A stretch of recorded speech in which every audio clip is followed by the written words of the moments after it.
Hello.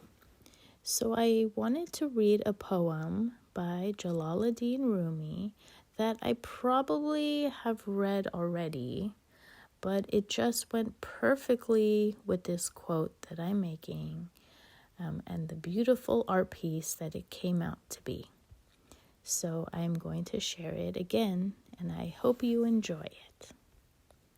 The Guest House. This being human is a guest house. Every morning, a new arrival. A joy, a depression, a meanness, some momentary awareness comes as an unexpected visitor. Welcome and entertain them all. Even if they are a crowd of sorrows who violently sweep your house empty of its furniture. Still, treat each guest honorably. He may be clearing you out for some new delight.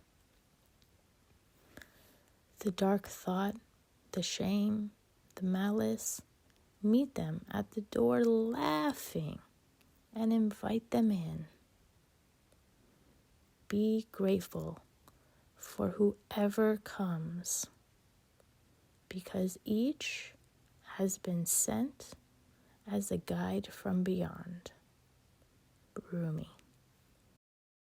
And I wanted to say happy birthday to my little sister who turned 31 today.